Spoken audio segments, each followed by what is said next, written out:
លោកគ្រូអាចច្រើនបាទផ្ទះដៃខ្លាំងម្ដងទៀតបាទអេមែន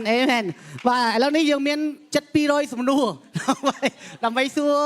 លោកទាំង3ផ្ទាល់លោកទាំង4ផ្ទាល់ផងដែរដូច្នេះ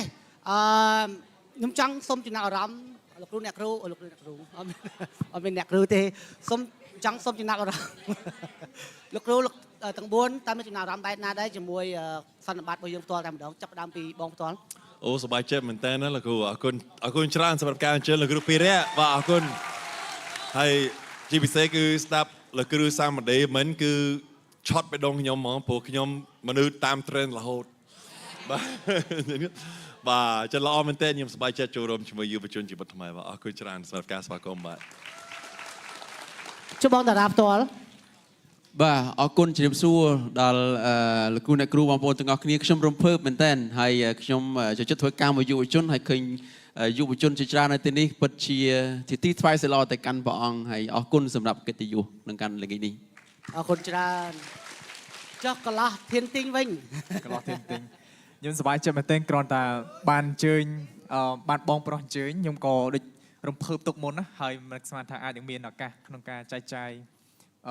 ក៏ដូចជានឹងជីវិតមិននៅក្នុងក្រុមជំនុំធំអស្ចារ្យមែនទែនអរគុណច្រើនអរគុណព្រះអង្គចុះលោកគ្រូផ្ទាល់បាទសម្រាប់ខ្ញុំរាប់ថាជាកិត្តិយសក្នុងការដែលជួបជាមួយនឹងយុវវ័យទាំងអស់គ្នានៅទីនេះសុទ្ធសឹងតែជាអ្នកដែលជំនាន់បន្ទាប់សុទ្ធសឹងតែជាគេហៅថាជើងខ្លាំងសុទ្ធសឹងតែជាប្រភេទទំពាំងស្នងឫស្សី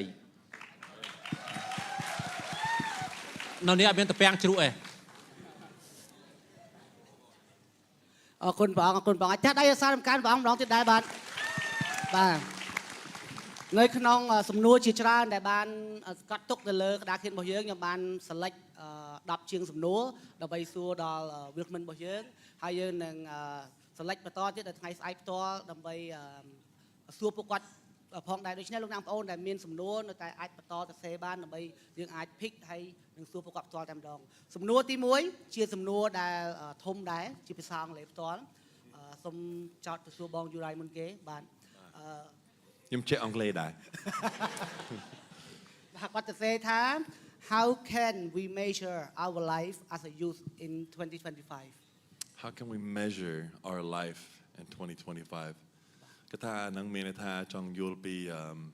តើយើងអាចវាស់វែងខ្សែជីវិតរបស់យើងបែបណាក្នុងនាមជាយុវវ័យនៅក្នុងឆ្នាំ2025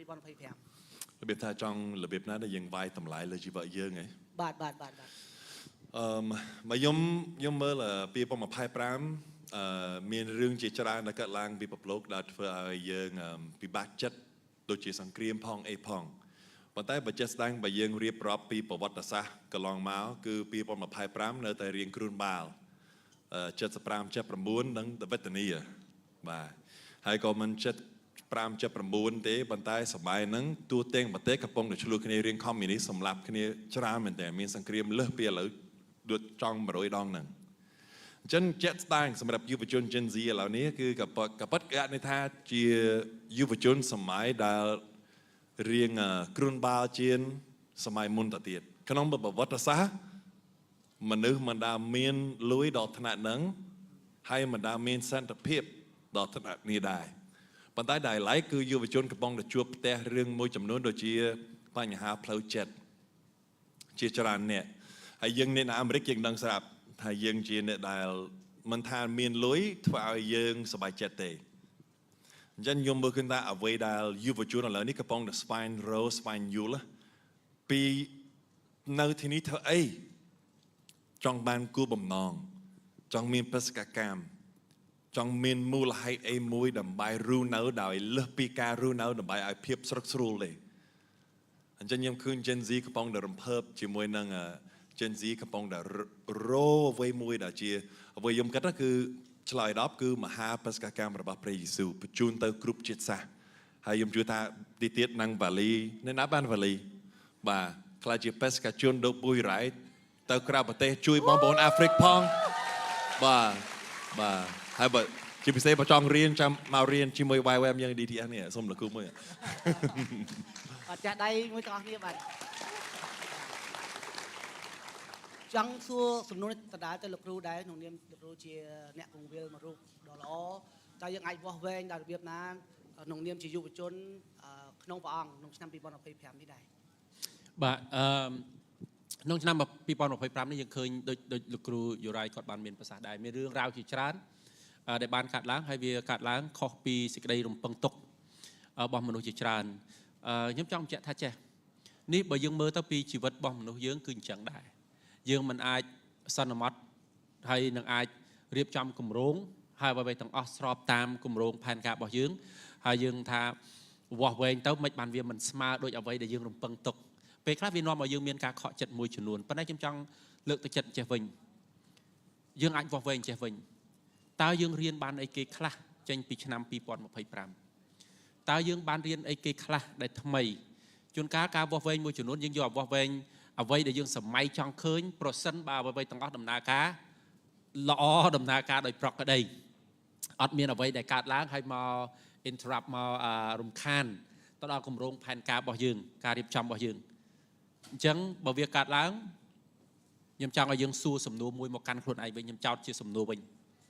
តើយើងបានរៀនអីគេខ្លះដែលល្អចេញពីឆ្នាំ2025ស្អីគេខ្លះទៀតដែលយើងរៀនហើយវាមិនបានល្អប៉ុន្តែដោយសារយើងទទួលស្គាល់ថាយើងរៀនហើយមិនបានល្អតើយើងអាចធ្វើម៉េចដើម្បីអភិវឌ្ឍវាថែមទៀតសម្រាប់ខ្ញុំសុខចិត្តខ្ញុំជ្រើសរើសយកកិច្ចការហ្នឹងយកមកវាស់វែងជាមួយនឹង progression ជាមួយនឹងដំណើរការនៅក្នុងឆ្នាំ2025 Amen Amen អរគុណបងអរគុណបង Amen សំណួរបន្ទាប់ខ្ញុំចង់ចោទសួរទៅកាន់ Brother Ting ក្នុងនាម Brother ជា content creator មួយរូបដែរសំណួរនេះគាត់ចោទសួរថា How can you be a light in your school workplace or community បាទ ដើម្បីជាពន្លឺទៅកាន់សង្គមទៅកាន់សាលាទៅកាន់ថ្នាក់វាចាប់ផ្ដើមចេញពីខ្លួនយើងសិនទីមួយខ្ញុំគិតថាសិលធម៌ខ្ញុំគិតថាសិលធម៌គឺជាកត្តាសំខាន់ដែលអាចជួយឲ្យតំណែងផុនយើងនៅក្នុងសាលារៀននៅក្នុងសង្គមគឺវាconnectគ្នាវាផ្ដល់ការគោរពទៅកាន់គ្នាទៅវិញទៅមកកាលណាដែលយើងមានអត្តចរិតប្លែកខុសពីមនុស្សនៅជុំវិញនៅក្នុងសហគមន៍ផុនយើងគេនឹងចាប់ផ្ដើមឃើញពីពន្លឺយើងនៅក្នុងយើងហើយគេនឹងចាប់ផ្ដើមបើសិនជាយើងមានអីលេចធ្លោបន្ថែមទៀតឧទាហរណ៍មានបើគេដឹងយើងជាអ្នកជឿព្រះឬក៏ជាគ្រីស្ទបរិស័ទខ្ញុំគិតថាយើងនឹងអាចរឹតតែមានពន្លឺជាងនឹងអញ្ចឹងខ្ញុំគិតថាសិលធម៌ឬក៏ភាពលេចធ្លោអ្វីមួយនៅក្នុងផ្នែកវិជ្ជមានទៅកាន់ពួកគាត់អរគុណច្រើនបាទ Amen Amen Amen សំណួរស្តៀងគ្នាដដែលទេតែចង់សួរបងតារាម្ដង How can we shine even when we are facing struggle in life បាទអរគុណតើយើងអាចជះពន្លឺដោយរបៀបណានៅកលៈទេសៈដែលយើងកំពុងតែជួបបញ្ហាខ្លួនឯងនេះគឺជាពេលវេលាដែលពិបាកប៉ុន្តែខ្ញុំគិតថារបៀបណាដែលយើងអាចឆ្លើយតបទៅនឹងឧបសគ្គរបស់យើងគឺជារបៀបដែលយើងនឹងបង្ហាញពន្លឺទៅកាន់អ្នកដទៃឧទាហរណ៍បែបម៉េចតើនៅពេលដែលយើងជួបបញ្ហាដែលយើងកំពុងជួបនឹងតើយើងនឹងឆ្លើយតបទៅម៉េចយើងរអ៊ូរទាំយើងនៅស្ងៀមមកដោះស្រាយយើងអង្គុយតែយំយើងអានឹងគឺជារបៀបណាតែយើងចង់បានបង្ហាញពន្លឺបែបណាទៅកាន់អ្នកដទៃឧទាហរណ៍នៅពេលដែលជួបបញ្ហាព្រំដែនចោះឧទាហរណ៍ជាក់ស្ដែងអញ្ចឹងបងប្អូនជាច្រើនដែលគាត់កំពុងតែជួបនៅវិបត្តិដែលអត់មានអាហារអញ្ចឹងរបៀបណាដែលក្នុងនាមខ្ញុំជាអ្នកជឿព្រះអង្គខ្ញុំអាចបង្ហាញពន្លឺទៅកាន់ពួកគាត់តើខ្ញុំគួរតែអង្គុយយំនៅភ្នំពេញខ្ញុំគួរតែជេរថៃសំទោសអធិស្ឋាននេះពាក្យជាភាសាតែជាមួយគ្នារបៀបដែលខ្ញុំអាចបង្ហាញពន្លឺក្នុងកលៈទេសៈជួបបញ្ហាហ្នឹងគឺ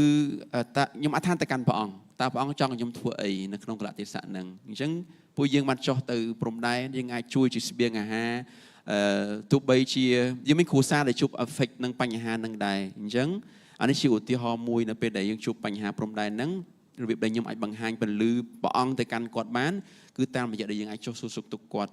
ហើយខ្ញុំជឿថានៅពេលដែលយើងជួបបញ្ហាខ្លួនឯងវាពិបាកនឹងបង្ហាញពន្លឺទៅកាន់មិត្តភ័ក្តិផ្សេងទៀតប៉ុន្តែអ្វីដែលខ្ញុំចង់លើកទឹកចិត្តយុវជនចង់បងសួរសំណួរទៅកាន់បញ្ហារបស់យើងវិញនៅពេលដែលយើងជួបបញ្ហាហ្នឹង តែយើងគួរឆ្លើយតបបែបណាយើងអត្ថានតែកាន់ព្រះអង្គសូមប្រាជ្ញាដោះស្រាយឬក៏យើងគួរ complain ឬក៏យើងគួរតែកេងយំអត់ធ្វើអីទាំងអស់ Amen Amen អរគុណច្រើនបាទខ្ញុំចង់ចោទសួរសំណួរនេះទៅដល់ទៅកាន់លោកគ្រូផ្ទាល់ក្នុងនាមជាលោកគ្រូជាអ្នកគង្វាលលោកគ្រូច្បាស់ជាជួបឧបសគ្គច្រើនមានបញ្ហាច្រើនដឹកនាំមនុស្សរាប់រយនាក់ហើយច្បាស់ជាមានឧបសគ្គច្រើនតើលោកគ្រូមានរបៀបបែបណាដែលលោកគ្រូអាចនៅតែជះពន្លឺនៅក្នុងផ្លាយសត្វដែរលោកបាទ នៅក្នុងស្ថានភាពដែលពិបាកវាពិតជាពិបាក ឆ្លើយតបក៏ពិបាកដឹកនាំក៏ពិបាកអីក៏ពិបាកដែរវាពិបាកប៉ុន្តែធ្វើខ្ញុំនឹកចាំគ្រាមួយដែលជាគ្រាដែលពិបាកជាទីបំផុតរបស់ព្រះម្ចាស់ព្រះយេស៊ូវគ្រីស្ទជាគ្រាមួយដែលព្រះអង្គគ្រាន់តែសុំសិស្សរបស់ព្រះអង្គឲ្យចំណាយពេលជាមួយព្រះអង្គហើយអធិដ្ឋានជាមួយគ្នាគេដេកលក់ទៀតគេអត់អាចរួមដំណើរជាមួយព្រះអង្គបានខ្ញុំគិតអំពីគ្រាដែលគេចាប់ព្រះអង្គនៅពេលដែលគេវាយព្រះអង្គខណៈនោះព្រះអង្គនៅតែដឹកនាំសិស្សរបស់ព្រះអង្គតាមរបៀបមួយផ្សេងខណៈនោះជាខណៈដែលពិបាកជាទីបំផុតខ្ញុំនិយាយម៉ាត់ឲ្យខ្លីទៅចេះគ្រាដែលហូរឈាមគ្រាដែលពិបាកជាទីបំផុតព្រះអង្គដឹកនាំទាំងបែកឈាមព្រះអង្គដឹកនាំទាំងលំបាករបៀបដែលព្រះអង្គដឹកនាំគឺទោះបីជាអ្វីក៏ដោយកើតឡើងនៅជុំវិញព្រះអង្គនៅជ្រើសរើសរបៀបត្រឹមត្រូវព្រះអង្គជ្រើសរើសអ្វីដែលត្រឹមត្រូវដើម្បីឆ្លើយតបទៅកាន់ស្ថានភាពទៅកាន់អ្នកដែលប្រព្រឹត្តចំពោះព្រះអង្គក៏ព្រះអង្គឆ្លើយតបស្របតាមបេសកកម្មដែលព្រះបិតាដាក់មកឲ្យព្រះអង្គធ្វើព្រះអង្គឆ្លើយតបតាមរបៀបមួយដែលត្រឹមត្រូវព្រះអង្គអត់បានឆ្លើយតបដោយកំហឹងព្រះអង្គអត់បានឆ្លើយតបដោយអំនួតអូបើព្រះអង្គឆ្លើយតបដោយកំហឹងហើយអំនួតវិញគ្មានពីណាគេប៉ះព្រះអង្គបានទេគ្រាន់មកដល់ក្បែរព្រះអង្គនឹងគឺខ្ទេចហ្មងព្រះអង្គគ្រាន់ធ្វើខ្ទេចហ្មងអស់ហលីងគ្មានសល់ប៉ុន្តែព្រះអង្គអត់បានដឹកនាំតាមរបៀបនឹងផងព្រះអង្គដឹកនាំស្របតាមបំណងបហាតីរបស់ព្រះបិតាអញ្ចឹងឆ្លើយមកកាន់សំណួរនេះវិញថាបើសិនជាគ្រាលំបាកយើងត្រូវរស់នៅវាមិនបើព្រះអង្គដឹកនាំបើព្រះអង្គឆ្លើយតបស្របតាមបំណងបហាតីរបស់ព្រះបិតាចុះយើងគ្រាលំបាកក៏ដោយជួនកាលគ្រាលំបាកខ្លះអាចជាតេស្តអាចជាការលបងលជំនឿរបស់យើងលបងលរបៀបការសម្រេចចិត្តរបស់យើងតែយើងទុកចិត្តព្រះអង្គនៅក្នុងស្ថានភាពដ៏លំបាកមួយនឹងដែរឬក៏អត់បាទអញ្ចឹងទោះបីក្នុងស្ថានភាពណាក៏ដោយឆ្លើយតបដោយប្រាជ្ញាមានន័យថាឆ្លើយតបដោយសមស្របនឹងព្រះបន្ទូលរបស់ព្រះជាម្ចាស់កុំលេងផ្លូវកាត់ហើយកុំលេងបត់ចូលស្ទឹងណាកុំបត់ចូលតាមអូបាទប៉ុន្តែរស់នៅតាមរបៀបសុចរិតបាទខ្ញុំថែមឧទាហរណ៍បន្តិចជាក់ស្ដែងជីវិតខ្ញុំនៅពេលខ្ញុំចាំនៅឆ្នាំ2020ពេលហ្នឹងគឺជាពេលវេលាដែលម៉ាក់ខ្ញុំគាត់បានកាត់ជំងឺមហារីកហើយរយៈពេលតែមួយខែទេដែលយើងដឹងថាគាត់កាត់ជំងឺហ្នឹងហើយលឿនមែនតើគឺជាដំណាក់កាលចុងក្រោយហើយនៅមួយខែទៀត improve មកដល់ការបោះជំរំថ្នាក់ជាតិយើងមកដល់ហើយសង្ខេបឲ្យខ្លីគឺពេលវេលាដែលតានតឹងមែនតើគាត់នៅមន្ទីរពេទ្យកាឡាម៉ែតគាត់ទៅផ្លាស់ប្ដូរឈាមរហូតហើយពេលហ្នឹងគឺរវល់ខ្លាំងអមាញឹកខ្លាំងហើយយុវជនជាច្រើនគេចាប់ផ្ដើមមានអារម្មណ៍ថាតើយើងមានជំរុំអត់ព្រោះខ្ញុំជាប្រធានជំរុំស្កាប់ឲ្យខ្លីម៉ាក់ខ្ញុំគាត់បានស្នាក់វិផានដីនេះមួយសប្តាហ៍មុនថ្ងៃជំរុំមកដល់អញ្ចឹងជាពេលវេលាដែលតានតឹងពិបាកខ្លាំងមែនតើនៅវេលាហ្នឹងហើយជាមួយគ្នាបងប្អូនឈរជាមួយយើងឈរជាមួយគ្នាហើយរបៀបដែលយើងអធិដ្ឋានសូមការព្យាបាលប៉ុន្តែជាមួយគ្នាយើងអធិដ្ឋានសូមឲ្យពេញនេះបានរំលងពីយើងតែបើសិនជាពេញអត់រំលងសូមឲ្យតបតាមបំណងបហារតីព្រះអង្គអញ្ចឹងជាមួយគ្នាម៉ាក់ក៏បានសម្រាប់ហើយមួយសប្តាហ៍ក្រោយក៏បានមកដល់ហើយយើងជ្រើសរើសក្នុងការដែល follow អ្វីដែលជាបំណងបហារតីព្រះអង្គហើយយើងនៅតែបន្តទុកចិត្តព្រះអង្គហើយយើងនៅតែស្រឡាញ់ព្រះអង្គយើងនៅតែយើងជិះវាងឲ្យ complain យើងនៅតែអរព្រគុណព្រះអង្គអ្វីដែលបានកើតឡើងហើយខ្ញុំជ្រើសរើសក្នុងការដែលទុកចិត្តព្រះអង្គនៅកលៈទេសៈហ្នឹងហើយមនុស្សផ្សេងទៀតគេនឹងចាប់ផ្ដើមសម្លឹងឃើញថាតើយើងឆ្លើយតបទៅកាន់បញ្ហាយើងបែបណាយើង complain ទៅកាន់ព្រះអង្គយើងបន្ទោសព្រះអង្គយើងរឿង complain យើងជ្រើសរើសក្នុងការឈោមមមជាមួយនឹងឧបសគ្គដែលយើងជួបហើយតយុទ្ធជាមួយនឹងព្រះអង្គតយុទ្ធជាមួយនឹងបញ្ហាដែលមានព្រះអង្គគង់ជាមួយយើងអេមែនអេមែនអាចដៃអសារក្នុងការរងទាំងអស់គ្នាដែរ នេះបើខ្ញុំសុំថែមបន្តិចដែរ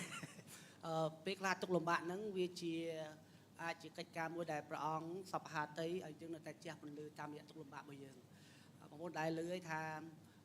ពួកអ៊ីស៊ូឲ្យគេវាយម្ដាយហើយងាកឲ្យគេវាយម្ដាយទៀតមានន័យថាយើងរងទុកលំបាកយ៉ាងណាក៏ដោយក៏យើងនៅតែបង្ហាញដីស្រឡាញ់របស់ព្រះគ្រីស្ទក្នុងជីវិតរបស់យើងដែរអេមែនអញ្ចឹងពាក្យមួយឃ្លាដែលខ្ញុំតែនិយាយទៅកាន់បងប្អូនយុវជនរបស់យើងជាភាសាអង់គ្លេសនិយាយថា it's not easy the circumstances is not easy but we are getting stronger យើងរឹងមាំនៅក្នុងទុក្ខលំបាកដែលយើងកំពុងមានអញ្ចឹងអរគុណព្រះអង្គម្ចាស់ចិត្តដៃសាររំកានព្រះអង្គមកទៀតទាំងអស់គ្នាអេមែនអេមែនសំណួរបន្ទាប់បាទទៅកាន់បងយូរ៉ៃhow can we shine on social media How can you shine on social media ហើយយើងជះពន្លឺនៅក្នុងបណ្ដាញសង្គមដល់របៀបណា បាទ យើងបើកភ្លើង បើកភ្លើងបាទប្រើអាការអានេះគេហៅ ring light បាទ ring light ដាក់មកបាទ key light បាទ background light អត់ទេក៏ប៉ុតនិយាយអញ្ចឹងទៅគឺធ្វើឲ្យខ្ញុំកំពុងតែនិយាយពីរឿងលំបាកអ្វីដែលបងប្អូនកំពុងតែចង់បាននៅជាពិសេសគឺយើងគ្រីស្ទបរិសុទ្ធគេចង់មើលឃើញដំណឹងល្អជាជាងឮដំណឹងល្អ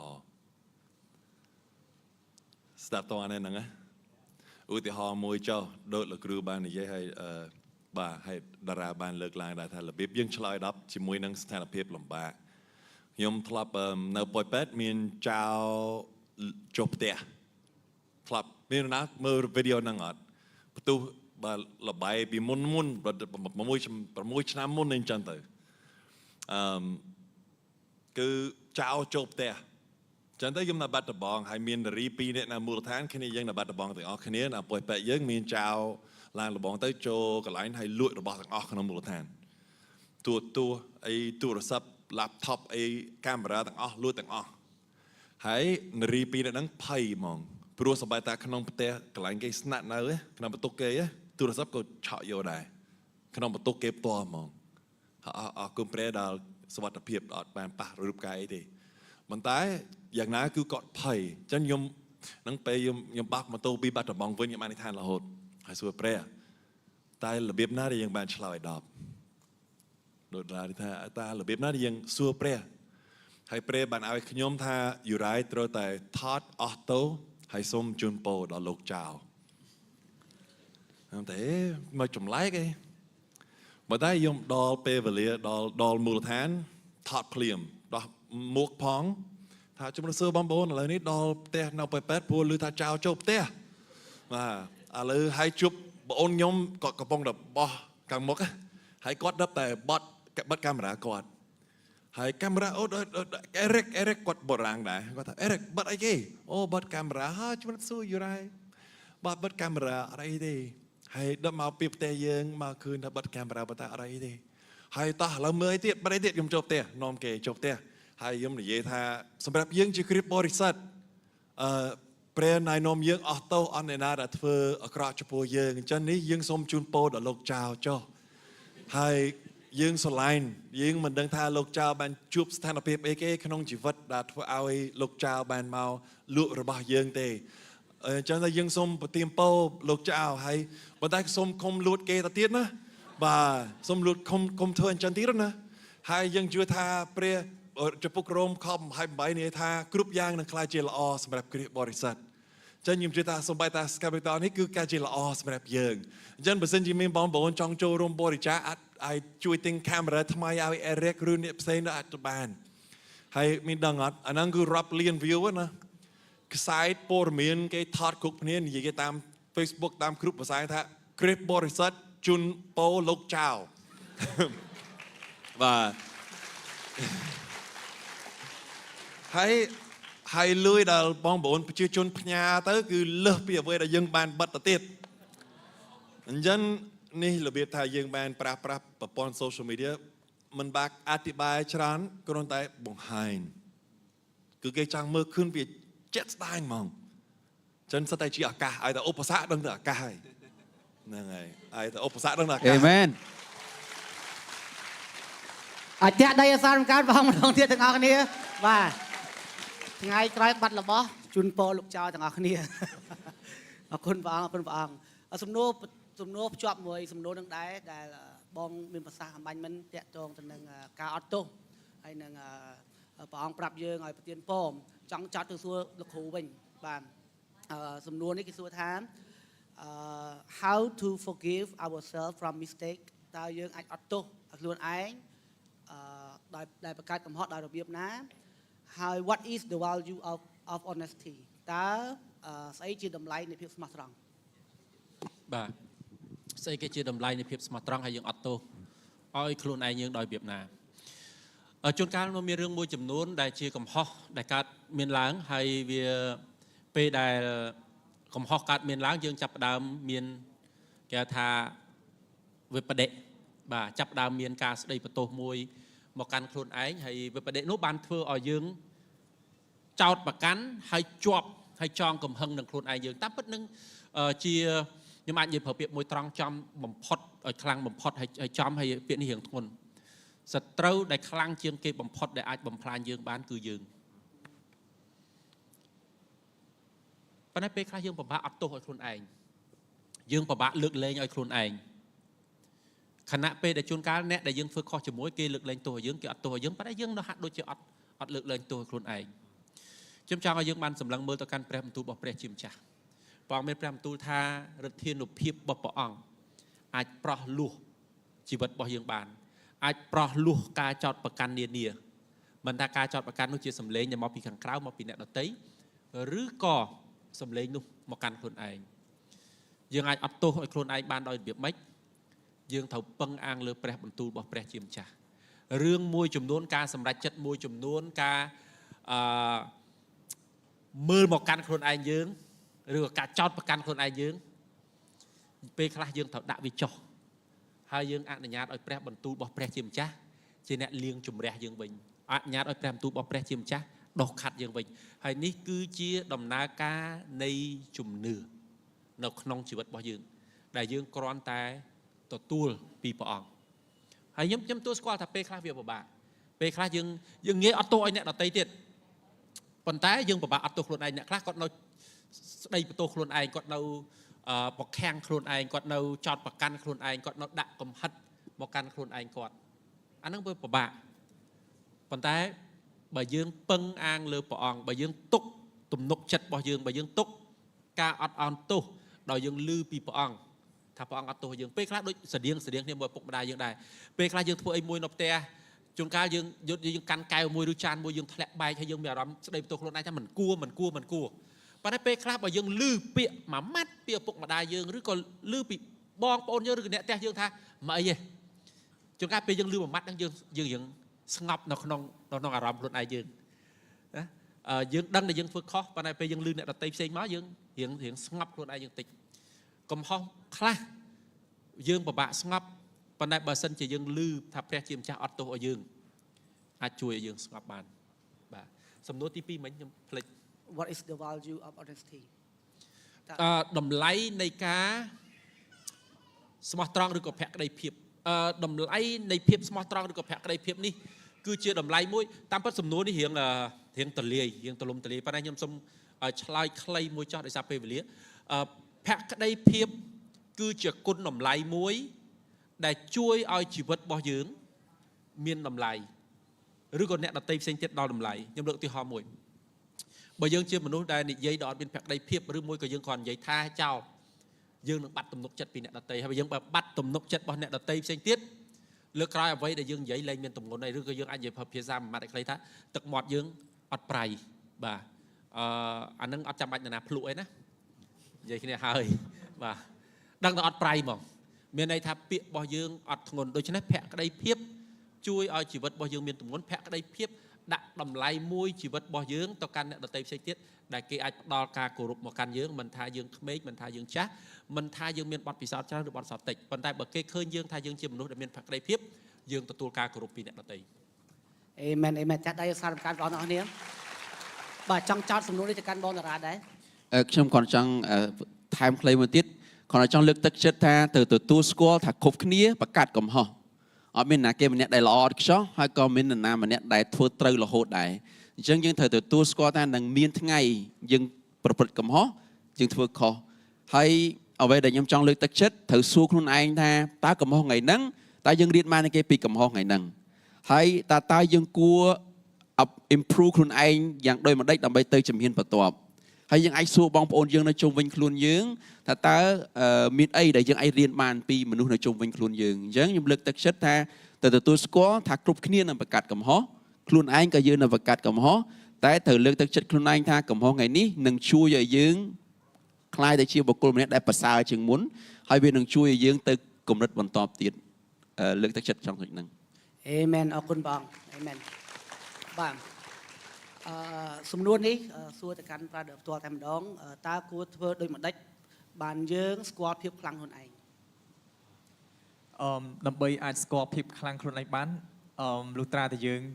ធ្វើការងារនឹងមួយគឺអត់សូវហត់ឬក៏នឿយណាយនឹងទី1ទី2តតែយើងនៅក្បែរបុគ្គលដែលគាត់មើលឃើញពីភាពខ្លាំងផងយើងពីព្រោះខ្ញុំជឿថាយើងកម្រនឹងឃើញភាពខ្លាំងផងយើងដរាបណាអ្នកដែលនៅចិត្តយើងគាត់ថានេះអនឡាញខ្លាំងចំណុចមួយនេះខ្ញុំសូមឧទាហរណ៍ជាក់ស្ដែងមុនដែលខ្ញុំចាប់ផ្ដើមបង្កើតមាតិកាដែលបងប្អូនស្គាល់ដល់ឥឡូវនេះពីមុនមកខ្ញុំអាចបានគិតថាខ្ញុំនឹងក្លាយជាអ្នកបង្កើតមាតិកាទេប៉ុន្តែនៅពេលដែលខ្ញុំចាប់ផ្ដើមធ្វើការជាមួយបងយូរ៉ៃគាត់ជាបុគ្គលដូចប្រាប់អីមួយមកកាន់យើងគឺច្បាស់ចំហើយគាត់ក៏មើលឃើញពីសក្តានុពលផងយើងពីភាពខ្លាំងផងយើងហើយគាត់ក៏តែងរំលឹកខ្ញុំតែថានេះអូនឯងខ្លាំងនេះអូនឯងប្រកែកនិយាយចេះអូនឯងធ្វើចេះបានហើយបងចង់លើកទឹកចិត្តឲ្យអូនឯងបន្តធ្វើចេះបានអញ្ចឹងខ្ញុំគិតថាដើម្បីអាចស្គាល់ភាពខ្លាំងខ្លួនឯងបានលុះត្រាតែយើងនៅជាមួយបុគ្គលដែលគាត់មើលឃើញពីភាពខ្លាំងផងយើងហើយណែប៉ុណ្្នឹងឯង Amen Amen Amen Amen បាទសំណួរបន្ទាប់មករៀងក្តៅសាច់តិចសំណួរនេះបាទតើយើងតើដោយរបៀបណាដែលយើងអាចមានទំនាក់ទំនងទាំងស្នេហាទាំងទំនាក់ទំនងជាមួយអ្នកអតីតដោយជះពន្លឺបានល្អសួរទៅបងយូរ៉ៃ ស្នេហាដែលជាពន្លឺ ទាំងទំនាក់ទំនងស្នេហាទាំងទំនាក់ទំនងជាមួយអ្នកអតីត បាទនឹងយើង sweet ទៅថតមកផុសទៅ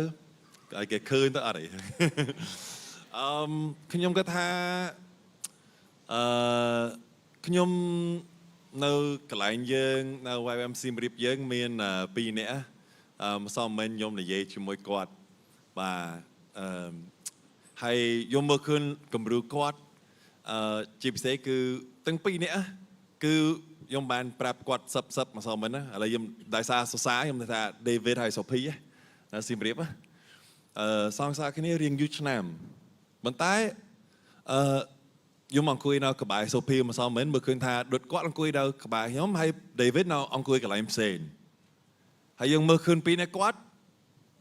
ទោះបីជាអត់គ្នាក៏អត់អីទេដែរចឹងណាចឹងយើងឃើញស្នេហាមួយចំនួនបើអត់បកូនហ្នឹងអត់បានទេត្រូវតែនៅជាមួយគ្នារងហើយព្រឹកដល់ល្ងាច call hello បាទអីចុះមកដល់2យប់អីដាច់អូអីចាអាហ្នឹងគឺថាមនុស្សហ្មងគឺមនុស្សមិនមែនថាបឹងលើព្រះទេគឺយូរទៅអាយតែបកូនហ្នឹងគឺខ្លាចជាព្រះរបស់យើងហើយអាហ្នឹងគឺគ្រោះថ្នាក់ណាស់ហើយតែយើងយកមនុស្សមកធ្វើជាព្រះមិនថាជា idol មិនថាជាសង្សារមិនថាជាភូមិក៏ដោយគឺមិនយូរមិនឆាប់គឺយើងខកចិត្តហើយអញ្ចឹងខ្ញុំសរសើរពីអ្នកគាត់មែនទែនគាត់ស្រឡាញ់គ្នាសង្សារគ្នាប៉ុន្តែដាក់ព្រះជាទី1អញ្ចឹងបើអត់នៅក្បែរគ្នាក៏អត់អីទេដែរអញ្ចឹងអាហ្នឹងគឺមួយយ៉ាងដែលអចេះពលឺខ្ញុំមើលឃើញគាត់ខ្ញុំថាខ្ញុំសរសើរគាត់មិនសមមិញហ្មងនិយាយជាមួយគាត់ខ្ញុំសូមសរសើរមើលទៅអត់នៅក្បែរគ្នាគឺនៅតែរឹងមាំបាទអញ្ចឹងខ្ញុំមានតែប៉ុណ្្នឹងអរគុណបាទនឹងលើពីលោកគ្រូអត់ទេតែចង់លើពីប្រូទីនមុនពីទស្សនៈដែលអត់ទាន់មានគ្រូសាស្ត្រនៅឡើយតើនឹងយល់ឃើញបែបណាដែរគូស្នេហ៍ដែលអាចជះពន្លឺទៅកាន់គេបានហ្មងបាទនឹងទំនាក់ទំនងជុំវិញខ្លួនខ្ញុំពិបាកនិយាយបើអត់ទាន់មានគូស្នេហ៍ចង់ដឹងទស្សនៈគូស្នេហ៍បែបណាដែលចេះពន្លឺនៅទិញអត់ទាន់បានធ្វើ content មួយនឹងផង គូស្នេហ៍ដែលចេះពន្លឺ ជាគូស្នេហ៍ដែលស្រឡាញ់ផ្ដល់ការគោរពទៅកាន់គ្នាទៅវិញទៅមកឧទាហរណ៍ថាពេលគាត់ចូលរួមថ្វាយបង្គំជាមួយមនុស្សច្រើនគាត់នៅកាន់ដៃមនុស្សដែលគាត់ស្រឡាញ់ហ្នឹង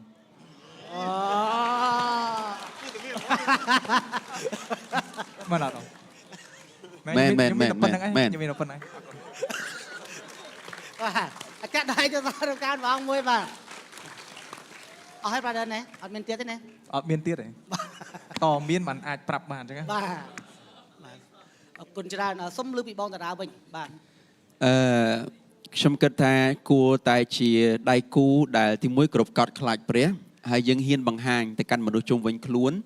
ហើយដើរតាមអ្វីដែលជាបង្គាប់របស់ព្រះអង្គខ្ញុំនៅពេលដែលខ្ញុំមានដៃគូជាមួយភរិយានៅពេលដែលខ្ញុំចាប់ផ្ដើម dating ជាមួយភរិយាខ្ញុំយើងមានគោលការណ៍មួយចំនួនថាយើងនឹងត្រូវ follow ជាមួយគ្នាហើយយើងត្រូវរក្សាមានន័យថានិយាយឲ្យ direct ទៅគឺយើងត្រូវរក្សាភាពបរិសុទ្ធរហូតដល់ថ្ងៃដែលយើងរៀបការ ចឹងជាដៃគូជាមួយគ្នាពីព្រោះសង្គមនេះគេថាគេមុនខែរៀបការក៏បានដែរប៉ុន្តែដើម្បីជាពលឺយើងត្រូវគោរពឲ្យតម្លៃជាមួយគ្នាហើយមុនពេលដែលយើងទៅណាទាំងពីរនាក់ទៅញ៉ាំអីតែយើងអត់ទៅដល់យប់ពេកទេយើងតែងតែឲ្យតម្លៃគ្នាទៅវិញទៅមកហើយយើងតែងតែសុំអនុញ្ញាតពីឪពុកម្ដាយញាតិមិត្តសងខាងគេបានដឹងឮហើយខ្ញុំគិតថាមានកិច្ចការជាច្រើនទៀតក្នុងការដែលយើង post social media នៅពេលដែលយើងតែងតែបង្ហាញអំពីអីជាគំរូភាពយើងអត់ដែរថាបែកមានដូចខឹងគ្នាset គ្នា set ក៏បង្ហាញលើ social media ខឹងគ្នាបន្តិចក៏ social media អីក៏ social media ខ្ញុំគិតថានោះវាមិនមែនជាអីមួយដែលល្អគំរូល្អទេអញ្ចឹងលើកទឹកចិត្តយើងព្យាយាមដោះស្រាយបែបស្ងាត់ៗតែពីរនាក់អញ្ចឹងណាអញ្ចឹងជាការពិតដៃគូពេលស្រឡាញ់គ្នានៅពេលយើង date ជាមួយគ្នាយើងមានការអន់ចិត្តដែរតែសូមកុំបង្ហាញលើ social media ព្រោះមានមនុស្សជាច្រើនមានភ្នែកជាច្រើនគេនឹងសម្លឹងមកកាន់យើងអញ្ចឹងលើកទឹកចិត្តសូមឲ្យអធិដ្ឋានទៅកាន់ព្រះអង្គហើយសូមរស់នៅជាគំរូទៅកាន់យុវជនតាមរបៀបដែលកប់តាមអំណងបរិតីព្រះអង្គ អេមែនអេមែនអរគុណច្រើនលោកគ្រូផ្ទាល់ បាទសំណួរនេះជាសំណួរក្តៅបាទហើយអញ្ចឹងខ្ញុំឆ្លើយចម្លើយក្តៅដែររឿងខ្ញុំសុំទោសប្រើពាក្យចំថងណារឿងកំឡោះរកកំមុំឬក៏យើងរកដៃគូសកលបរោះនិងស្ត្រីវាគឺជារឿងដែលធម្មជាតិដែលព្រះជាម្ចាស់បានបង្កើតមនុស្សលោកមកគឺរឿងហ្នឹងគឺវាអញ្ចឹងអត់មានខុសទាស់ត្រង់ណាការដែលយើងមានស្នេហាការដែលយើងមានអារម្មណ៍ស្រឡាញ់គ្នាទៅវិញទៅមកអត់មានជារឿងអីមួយដែលខុសឆ្គងអត់មានជារឿងអីមួយដែលគួរលាក់បាំងប៉ុន្តែវាជាលក្ខណៈនៃធម្មជាតិដែលព្រះបានបង្កើតយើងមកឲ្យយើងមានគូសកលឲ្យយើងស្រឡាញ់គ្នាទៅវិញទៅមករវាងបុរសហើយនិងស្ត្រីបែបស្នេហាប៉ុន្តែគ្រាន់តែអញ្ចេះ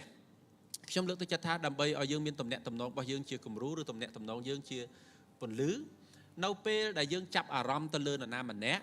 មានន័យថាយើងត្រូវចាស់ចិត្តចាស់គំនិតខ្លួនឯងយើងត្រៀមដើម្បីឆ្ពោះទៅកាន់ទំនួលខុសត្រូវនៃភាពជាគូសកលមិនមែនគ្រាន់តែមានទំនាក់ទំនងដើម្បីសុបាយមិនមែនគ្រាន់តែមានទំនាក់ទំនងដើម្បីឲ្យយើងមានអារម្មណ៍យើងថាល្អព្រោះអីtrend សប្តាហ៍ថ្ងៃហ្នឹងតលតែយើងមានសង្សារអាហ្នឹងបានហៅថាយើងជាស្ត្រីដែលមានតម្លៃតយើងមានសង្សារបានយើងហៅថាយើងកំឡោះដ៏មានតម្លៃមិនមែនទេសូមប្រាប់គ្នាទៅវិញទៅមកថាមិនមែនទេបាទមិនមែនទេណាយើងមានតម្លៃក្នុងនាមយើងជាយើងហើយស្រាប់តែប្រសិនបើយើងចាប់អារម្មណ៍នរណាម្នាក់តែយើងត្រៀមខ្លួនដើម្បីទទួលខុសត្រូវឬក៏ជំហាននៃការទទួលខុសត្រូវឆ្ពោះទៅកាន់ជីវិតអាពាហ៍ពិពាហ៍ដែរឬក៏អត់ឬក៏ហើយឬនៅទីហោទាំងត្រៀមខ្លួនទាំងចិត្តគំនិតភាពជាចាស់ទុំត្រៀមខ្លួនទាំងការងារបាទមិនមែនយើង dating ជាមួយនរណាម្នាក់យើងស្រឡាញ់នារីម្នាក់ប៉ុន្តែ message ទៅប៉ាឲ្យសូមជួយបាញ់លុយចូលក្នុងកង់ធនាគារកូនតិចមកកូននាំគេទៅញ៉ាំអីតើខ្ចីលុយឪខ្ចីលុយម៉ែ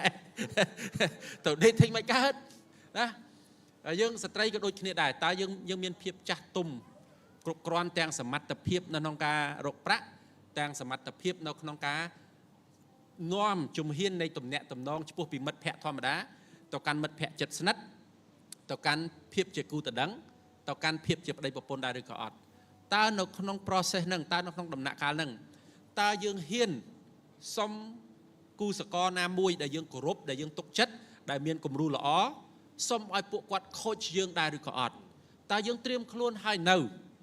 ដើម្បីឲ្យគេអាចណែនាំមកកាន់យើងបាននៅក្នុងជំហាននីមួយៗនៃទំនាក់ទំនងរបស់យើងដោយលោកគ្រូគាត់បានលោកគ្រូតារាគាត់បានចែកម្លែកពីបទពិសោធន៍របស់គាត់តើយើងអាចហ៊ានសុំអ្នកដទៃផ្សេងទៀតជួយខូចយើងជួយឲ្យដំបូន្មានដល់យើងដើម្បីយើងឆ្ពោះទៅកាន់ទំនាក់ទំនងមួយដែលឆ្ពោះទៅកាន់អាពាហ៍ពិពាហ៍ហើយនៅសម្រាប់ខ្ញុំថាប្រសិនបើយើង ready បើយើងត្រៀមខ្លួនជាស្រេចទំនាក់ទំនងរបស់យើងនឹងផ្ដល់សេរីល្អទៅកាន់ព្រះជាម្ចាស់ទំនាក់ទំនងយើងផ្ដល់កិត្តិយសទៅដល់ក្រុមគ្រួសារទំនាក់ទំនងយើងផ្ដល់កិត្តិយសទៅកាន់គ្នាទៅវិញទៅមកនេះជាទំនាក់ទំនងដែលជះពលឺដល់អ្នកដទៃ Amen Amen Amen Amen Amen ដោយសារតែពេលវេលាខ្ញុំចង់ភ្ជាប់ជាមួយនឹងសំណួរនេះបន្តអាចថាសំណួរចុងក្រោយចង់លើពីមតិយោបល់នឹងការផ្ដល់អាវ៉ាតពីវាគ្មិនមួយទាំង4តើបើសិនជាយើងនៅលីវអាច20ឆ្នាំជាងលើសនឹងតិចតួចឬមួយក៏ដល់30តើយើងនឹងរក្សាពន្លឺរបស់យើងដោយរបៀបណាសូមលោកវាគ្មិនទាំង4អាចជួយផ្ដល់មតិយោបល់ហើយបើសិនជាយើងកំពុងតែ dating កំពុងតែមានទំនាក់ទំនងតើអ្វីជាមតិយោបល់របស់លោកទាំង4ដើម្បីផ្ដល់អាវ៉ាតមកកាន់ជីវិតរបស់បងប្អូនទាំងអស់គ្នាឲ្យស្របតាមបំណងប្រាថ្នាព្រះអង្គខ្ញុំសូមចាប់ផ្ដើមពីបងយូរ៉ៃមុនបាទខ្ញុំចូលចិត្តចម្លើយរបស់លោកគ្រូមិនដែរថាត្រៀមខ្លួនសិនអញ្ចឹងទៅបើយើងគ្រាន់តែ20ជាណាអ្វីដែលខ្ញុំអាចឡើងលើកទឹកចិត្តគឺរបៀបដែលយើងស្រឡាញ់ខ្លួនឯងនេះអ្វីដែលព្រះបានផ្ដាំខ្ញុំមុនខ្ញុំបានរៀបការជាមួយពេរិយាខ្ញុំព្រះបានផ្ដាំខ្ញុំថារបៀបយូរ៉ៃស្រឡាញ់ខ្លួនឯងគឺនឹងខ្លាចជារបៀបដែលយូរ៉ៃស្រឡាញ់ពេរិយារបស់ខ្លួនព្រោះបើយើងមិនចេះស្រឡាញ់ខ្លួនឯងយើងក៏មិនចេះស្រឡាញ់គេដែរហើយមនុស្សខ្ញុំដូចថារៀងតឹងតែងរបៀបថាស្អីក៏អត់បានតាម standard ដែលខ្ញុំចង់បានណាខ្ញុំនៅត្រង់ហ្នឹងគឺចំណុចខ្សោយខ្ញុំចង់បានវាល្អទូថ្លៃម្សិលមិញធ្វើបានអត់ហ្នឹងមានថាអ្វីដែលខ្ញុំចង់បានគឺនៅនេះអត់មានទេហើយអញ្ចឹងបើខ្ញុំកាយដល់ខ្លួនឯងនោះទៅថាធ្វើអត់បានដូចអ្វីខ្ញុំចង់ហើយចូលបើសិនជាប្រពន្ធចូលបើសិនជាកូនអញ្ចឹងទៅអាមួយហ្នឹងគឺធ្វើឲ្យខ្ញុំបានចំណាយពេលជាមួយគ្រូប្រឹក្សាយោបល់មួយខ្ញុំការច្រើនខ្ញុំថាការប្រឹងប្រែងខ្ញុំដល់ម្លឹងហ្នឹងមកពីណាហើយខ្ញុំព្យាយាមដូចថាបំពេញទងចិត្តមនុស្សឬ like fear of man or something you know ចឹងទៅគឺដោះស្រាយរឿងក្នុងចិត្តយើងសិនហើយបើយើងស្រឡាញ់ខ្លួនឯងបានគ្រប់គ្រាន់គឺយើងស្រួលក្នុងស្រឡាញ់គេដែរចឹងអាហ្នឹងសំខាន់សម្រាប់ខ្ញុំប្រហែលជាខ្ញុំមានអាហ្នឹងសង្ឃឹមថាវានឹងយល់បានទេបាទអរគុណព្រះអង្គអាមែនអរគុណបាទតែទិញដែរតើយើងនឹងនៅលីវនេះមិនមែននៅលីវរហូតទេណាយើងនឹងនៅលីវដោយរបៀបណាដែលយើងអាចនៅតែបន្តជះពន្លឺមុនរហូតដល់មុនយើងរៀបការហើយបើសិនជាយើងកំពុងតែ dating តើមាន advice នឹងការផ្ដល់អាវ៉ាត់អីខ្លះដើម្បីឲ្យយើង dating ឲ្យកាន់តែប្រសើរនិងកប់ហាទីបងសម្រាប់ខ្ញុំបើសិនជាយើងអត់តមានដៃគូឬក៏ស្ថិតនៅក្នុងតំណែងទេសូមចំណាយពេលរៀនឲ្យបានច្រើនពង្រឹងសមត្ថភាពជំនាញផងយើងខ្ញុំគិតថាយុវជនក្រោម25 30ចុះហ្នឹងគឺជាពេលវេលាដែលគាត់នឹងប្រឡូកច្រើនមិនគ្រប់រូបភាពទាំងអស់អញ្ចឹងខ្ញុំចង់ឲ្យទាំងអស់គ្នាសាកមើលឲ្យបានច្រើនពីព្រោះពេលដែលខ្ញុំគិតថាពេលដែលយើងមានគ្រួសារទៅគឺយើងនឹងជាប់ដៃជាប់ជើងច្រើនដូចគ្នាដូចថាมันអាចធ្វើអីដូចយើងចង់ធ្វើអញ្ចឹងណាជាប់ដៃជាប់ជើងបាទឧទាហរណ៍ថានៅម្នាក់ឯងចង់ទៅប្រទេសក្រៅគឺយើងទៅបានចំណាយតិចតែបើយើងទៅជាមួយនឹងមានគ្នាយើងក៏ចំណាយទៅតាមនឹងដូចគ្នាអញ្ចឹងទៅអញ្ចឹងណាអញ្ចឹងទី1សូមផ្ដោតទៅលើសមត្ថភាពផ្ដោតលើសមត្ថភាពមានន័យថារៀនឲ្យបានខ្ពស់មានចំណេះដឹងឲ្យទូលំទូលាយហើយមានតំណែងល្អជាមួយអ្នកជំនាញខ្លួន ពេលដែលយើងឲ្យមួយទៀតពេលដែលយើងស្ថិតនៅក្នុងតំណែងសូមស្រឡាញ់មនុស្សដែលយើងបានស្រេចចិត្តថាតាក់ទងគាត់ឲ្យបានច្រើនបំផុតហើយមានពេលវេលាជាមួយគាត់ឲ្យបានច្រើនហើយនាំគាត់ទៅញ៉ាំអីឲ្យឆ្ងាញ់បាទហើយរក្សាភាពស្អាតស្អំរវាងគ្នាទៅវិញទៅមកស្មោះត្រង់គ្នាទៅវិញទៅមកបាទ អេមែនអរគុណបងបាទបាទ មាននារីច្រើនណាស់នេះរៀងអូយនេះជាបរិសុទ្ធក្នុងក្តីសម័យខ្ញុំហើយ បាទចង់ចោតសំណួរសួរបងតារាថែមមកសំណួរទៀតតើអាយុប្រហែលយើងគួរមានស្នេហាអាយុប្រហែលយើងគួររៀបការ សួរត្រឡប់ខ្លួនឯងវិញតើយើងត្រៀមខ្លួនរួចរាល់នៅមិនថាអាយុប្រហែលទេទោះបីជាយើងអាយុដល់30 40ទៀតបើមិនថាយើងអត់ត្រៀមខ្លួនរួចរាល់ក្នុងការដែលចាប់មានដៃគូទេក៏យើងអត់អាចមានសុភមង្គលនៅក្នុងជីវិតដៃគូយើងដែរអ្នកខ្លះគេរៀបការនៅអាយុ8 10តែគេមានដៃគូល្អគេនៅជាមួយគ្នារហូតអ្នកខ្លះទៀតការអាយុ30ជាងក៏នៅតែបែកគ្នាអញ្ចឹងខ្ញុំជឿថាអាយុមិនអាចកំណត់សុភមង្គលដៃគូរបស់យើងបានទេអ្វីដែលសំខាន់ថាតើដូចបងយូរ៉ានិយាយចឹងតើយើងស្រឡាញ់ខ្លួនឯងបានកម្រិតណាមុននឹងយើងចាប់ផ្ដើមមានដៃគូដើម្បីយើងផ្ដោះក្តីស្រឡាញ់ទៅកាន់ដៃគូរបស់យើងអញ្ចឹងគុំអនុញ្ញាតឲ្យអតីតកាលរបស់យើងសំឡេងមនុស្សជុំវិញអាយុវ័យកំណត់ទៅលើផ្លូវដើរដែលយើងកំពុងដើរខ្ញុំជឿថាព្រះអង្គមានផែនការសម្រាប់ជីវិតរបស់យើងម្នាក់ហើយខ្ញុំជឿថាព្រះអង្គកំពុងតែរៀបចំមនុស្សដែលត្រឹមត្រូវសម្រាប់ជីវិតរបស់យើងទាំងអស់គ្នាហើយព្រះអង្គស្គាល់យើងមិនថាពេលណាមិនថាវ័យណា when the Lord is time coming it will come with the right person ចឹងនៅពេលដែលពេលវេលាដែលត្រឹមត្រូវខ្ញុំជឿថាព្រះអង្គនឹងបញ្ជូនមនុស្សម្នាក់ដែលសមស្របហើយមនុស្សម្នាក់នោះនឹងក្លាយទៅជាបើមនុស្សប្រុសនឹងព្រះអង្គនឹងបញ្ជូនជំនួយមកកាន់យើងដ៏ល្អបើមនុស្សស្រីព្រះអង្គនឹងបញ្ជូនម្ចាស់ឆ្អឹងជំនីដើម្បីដឹកនាំជីវិតរបស់បងប្អូនទៅតាមផ្លូវដែលព្រះអង្គរៀបចំហើយសម្រាប់ដៃគូខ្ញុំលើកទឹកចិត្តនៅពេលដែលយើងចាប់ផ្ដើមសម្រេចចិត្តសូមអធិដ្ឋានទៅកាន់ព្រះអង្គហើយខ្ញុំជឿថាបើសិនជាបំណងបហារតីព្រះអង្គនឹងបើកសម្ដែងកិច្ចការជាច្រើនហើយនៅពេលដែល the right person ណាមនុស្សនឹងមិនទៅណាទោះបីជាយ៉ាងណាក៏ដោយគឺនឹងនៅជាមួយយើងរហូតដល់ថ្ងៃដែលយើងត្រូវចាប់ដៃជាមួយគ្នាអញ្ចឹងទុកចិត្តព្រះអង្គហើយស្រឡាញ់ខ្លួនឯងឲ្យបានច្រើនហើយប្រើនៅពេលវេលាដែលយើងនៅ single ឲ្យអស់សក្តានុពលរៀនយកជំនាញរៀនយកចំណេះ explore away new things អញ្ចឹងយើងពេលយើង explore គ្រប់យ៉ាងប៉ុន្តែសូមឲ្យសាកបំណងបហារតីព្រះអង្គដែរមិនចេះ explore new thing ប៉ុន្តែខុសបំណងបហារតីព្រះអង្គទេអញ្ចឹងសូមប្រើភាពយុវវ័យរបស់យើងឲ្យអស់លទ្ធភាពហើយប៉ុន្តែវាជាការជួយយើងឲ្យយើងរីកចម្រើនខ្ញុំ explore 20ប្រទេសមុនពេលដែលខ្ញុំរៀបការតែមិនដោយសារខ្ញុំទេតែដោយសារបំណងប្រហែលជាមិនប្រហែលដោយសារប្រគុណព្រះអង្គអញ្ចឹងខ្ញុំមានដៃគូនៅអាយុ28ឆ្នាំហើយខ្ញុំរៀបការនៅអាយុ30ឆ្នាំអញ្ចឹងខ្ញុំប្រើ28ឆ្នាំដែលព្រះអង្គបានរៀបចំសម្រាប់ជីវិតរបស់ខ្ញុំយុវវ័យខ្ញុំអស់សក្តានុពលហើយនៅពេលខ្ញុំចាប់ផ្ដើមមានដៃគូយើងនឹងចាប់ផ្ដើមយើងនឹងជែកជាមួយគ្នាទៀតយើងទៅជែកជាមួយថាយើងនឹងបម្រើព្រះអង្គឲ្យរហូតដល់ពេលវេលាមួយថាអស់ដល់ពេលវេលាដែលយើងទៅចាប់ផ្ដើមមាន baby អញ្ចឹងនៅពេលដែលយើងមានកូនរបត់ជីវិតយើងនឹងផ្លាស់ប្ដូរម្ដងទៀតអញ្ចឹងពីរបត់មួយទៅរបត់មួយយើងនឹងឆ្លងកាត់ប៉ុន្តែសូមឲ្យពេលវ័យរបស់យើងដែលយើងឆ្លងកាត់សូមប្រើវាអស់លទ្ធភាពហើយសូមកុំឲ្យពេលដែលយើងមានគ្រួសារអូខ្ញុំស្ដាយដែលខ្ញុំបានធ្វើអាហ្នឹងនៅពេលដែលយើងចាប់ដើមមានដៃគូអូខ្ញុំស្ដាយដែលខ្ញុំបានផ្ដល់អ្វីដែលល្អទៅកាន់គាត់អញ្ចឹងសូមព្យាយាមរៀនស្គាល់ខ្លួនឯងឲ្យបានច្រើនហើយពង្រឹងអ្វីដែលជាភាពខ្លាំងរបស់យើងហើយយកភាពខ្លាំងរបស់យើងដើម្បីអនុភិវឌ្ឍសម្រាប់ជីវិតរបស់យើងអេមែនចាត់ដៃសារម្កានរងមួយចុងក្រោយសំណួរទៅដែរចង់សួរទៅកាន់លោកគ្រូតែសុំថែមមួយលោកគ្រូភាគច្រើនខ្ញុំជាអ្នកនាំយុវជនណាខ្ញុំតែងតែលើថា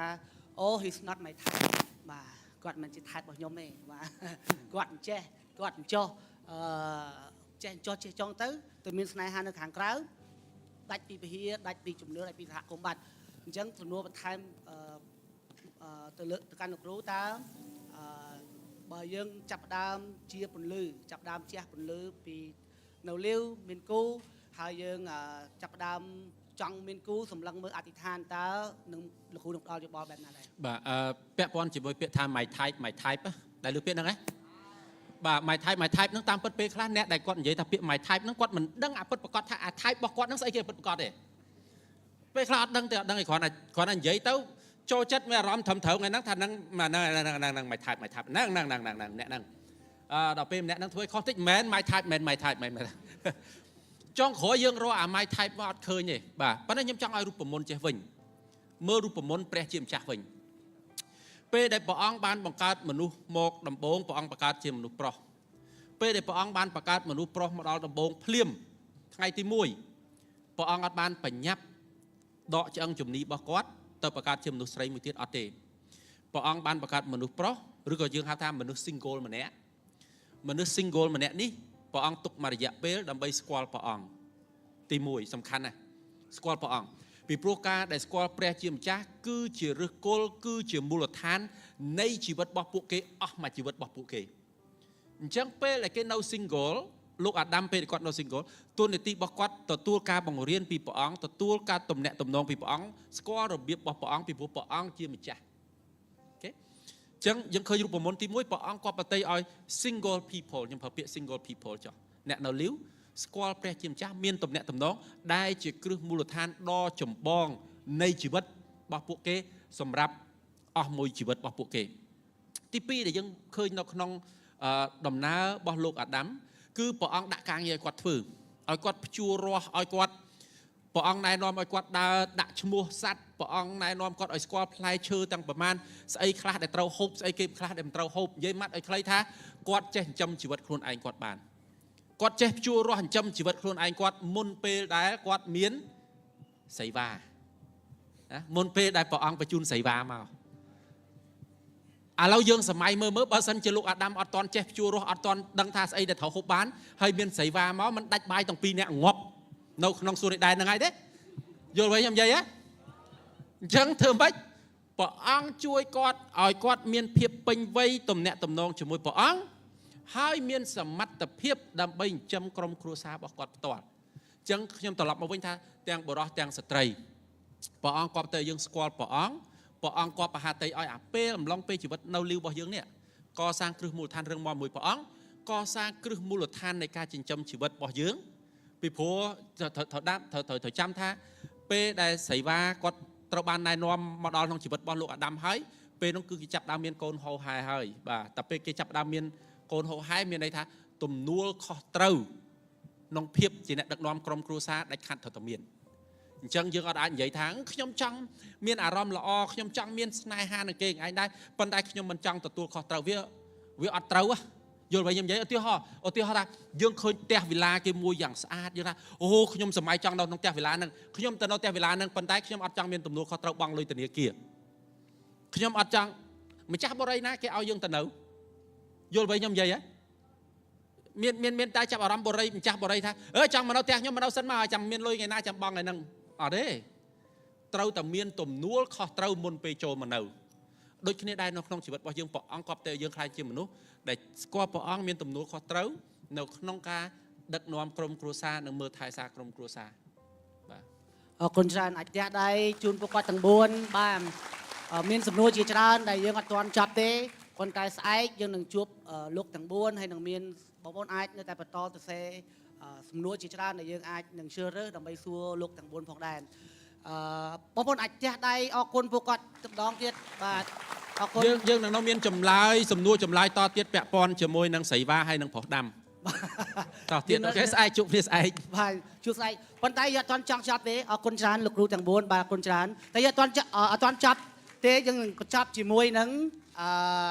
ការប្រសាទរំការព្រះអង្គរួមគ្នាមួយបទទៀតដូច្នេះសូមគ្រប់អញ្ជើញលោកអ្នកអង្គពលទាំងនេះក្រោកឈរឡើងមកខាងមុខទាំងអស់គ្នាបាទដើម្បីឲ្យយើងនឹងប្រសាទរំការព្រះអង្គបទចុងក្រោយរួមគ្នាហើយស្អែកយើងនឹងជួបលោកអ្នកអង្គពលទាំងអស់គ្នា